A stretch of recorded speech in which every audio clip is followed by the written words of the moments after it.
Bonjour à tous et à toutes. Aujourd'hui, nous nous retrouvons avec le magazine Uvengo pour vous présenter une nouvelle néo-rétro depuis 2021. Vous avez vu le drapeau anglais, donc c'est une Trident et la Trident 660. En termes de concurrence, on en aura quand même pas mal puisque Honda propose la CB650R, Yamaha la MT-07 ou encore la XSR 700. On aura également la SV650 de chez Suzuki et enfin chez Kawasaki la Z650. Donc ça, c'est tous les modèles qu'on a testés avec Uvengo.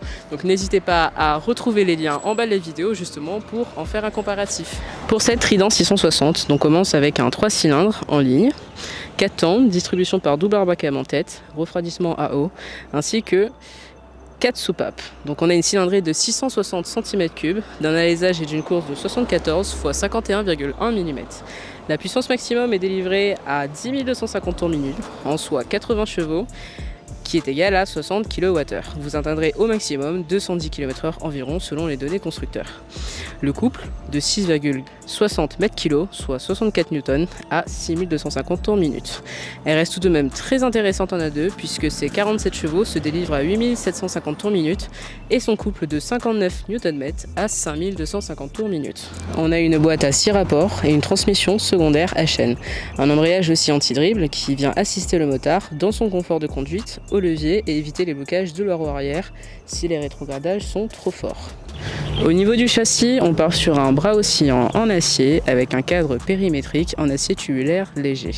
Pour le train avant, on a une fourche inversée de la marque Showa d'un diamètre 41 mm et d'un débattement de 120 mm. Le frein avant, on a un levier qui est réglable, on a un double disque flottant de 310 mm, étrier double piston Nissin avec un ABS de série.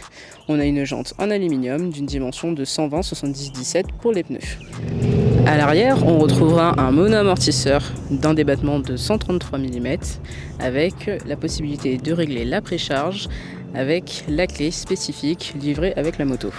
On a un frein arrière, un monodisque de 255 mm, étrier Nissin, un piston ABS. Une jante en aluminium d'une dimension de 180/55-17.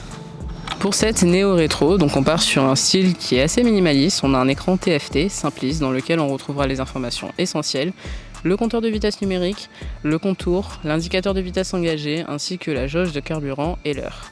Côté électronique, cette belle anglaise possède deux modes de conduite, donc on aura le Rain et le Road, un Ride-by-Wire, un Traction Control en mode on et off, et en option vous pourrez bénéficier d'une connectivité Bluetooth via l'application MyTriumph, de plus en plus à la mode d'ailleurs puisqu'il permet de connecter votre téléphone, d'accéder au GPS, à la gestion de votre playlist ou encore la pression des pneus. Il n'y a malheureusement pas de prise USB, réservons ça pour la prochaine évolution. Au niveau de son réservoir, on part sur une capacité de 14 litres avec une consommation moyenne annoncée à 4,6 litres par 100 km, ce qui nous donne une autonomie d'environ 300 km. Pour ce qui est de la hauteur de selle, c'est très intéressant puisqu'on part sur une dimension de 805 mm. Elle reste accessible, beaucoup plus accessible que ses concurrentes, notamment aux personnes de petite taille, puisque la selle est quand même très confortable mais surtout fine pour avoir facilement pied à terre. En termes d'empattement, dans sa globalité, on finit sur du 1,405 m, un angle de chasse de 24,6 degrés ainsi qu'un poids total tout plein fait de 189 kg. Concernant le choix de pneumatiques, on vous donnera quelques références que les motards réunionnais ont déjà testé pour ce type de bécane. Donc on aura sur un roulage plus dynamique une durée de 5000 à 7000 km pour le pneu arrière et bien évidemment un petit peu plus pour le pneu avant. Vous êtes à la recherche d'un peu plus de performance et surtout d'un peu plus d'accroche dans les routes sinueuses. Donc Bridgestone proposera des S22, Dunlop D212 GP Racer ou encore des Sportmart TT, Michelin, des Power Cup 2 Power GP, Continental Race Attack et Conti Attack, Pirelli Diablo Rosso 3 et Super Corsa 2 ou encore Metzeler avec le Racetech RR. Pour ce qui est d'une moto plus des pneumatiques qui est destinée à la balade avec une durée supérieure à 10 000 km, c'est une moto on va dire qu'on utilisera au quotidien avec une accroche 50-50 pour la route sèche et la route mouillée. On aura Bridgestone qui présente des S21 et des PT16 Pro, Metzeler des M9RR ou encore des Michelin avec leur Power 5, Road 5 et la nouvelle génération Road 6. Au niveau de la conclusion, on aura les points positifs et les points négatifs. On va commencer par les points négatifs, il n'y en a pas tellement. Alors je dirais le peut-être manque de place au niveau de l'arrière si on veut s'asseoir.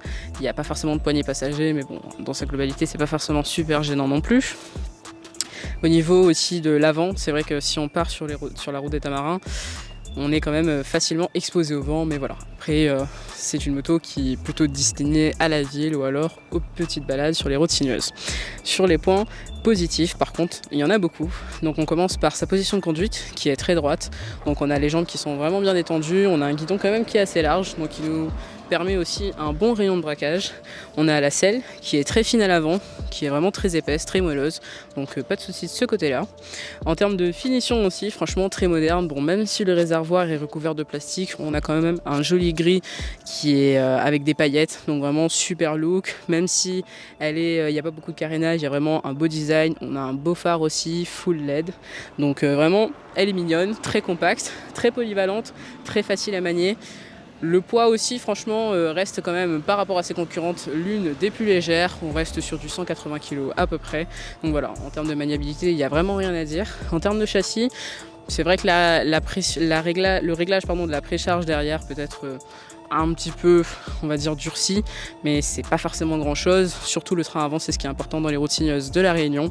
On a vraiment une bonne précision et on ne perd pas la trajectoire, c'est vraiment intéressant. Au niveau du freinage aussi, du Nissin, on a du double piston, vraiment pas de problème par rapport à ça. On a une très bonne remontée d'informations d'ailleurs. Au niveau du coloris, du coup, on partira sur 3 coloris. Il y aura la version grise, la version noire ou encore la version blanche. Pour ce qui est aussi de l'entretien, Triumph annonce un entretien espacé à tous les 16 000, compte à peu près tous les 10 000 pour la plupart des motos. Donc c'est quand même intéressant, au moins sur ce point-ci, elle est très peu onéreuse. Au niveau du tarif aussi, ce sera sur un point positif puisqu'on part sur une base d'environ 11 700 €. Même si elle est un petit peu plus chère, ses frais des CB 650R ou alors de la MT-07, qui en général a 9-10 000 €, on a 1 000 € d'écart, mais ça s'explique notamment par ses équipements, le traction control et son compteur. Ce sera tout pour cette vidéo sur la Trident 660. J'espère que la vidéo vous aura plu. N'hésitez pas à retrouver cette petite anglaise au prix de 11 700 € environ chez Moto 2000. Donc n'hésitez pas à suivre également le magazine Ovengo qui poste très régulièrement, que ce soit pour de l'actualité moto ou auto. Donc il y a Facebook, Instagram, YouTube et puis je vous dis à bientôt pour de nouvelles vidéos.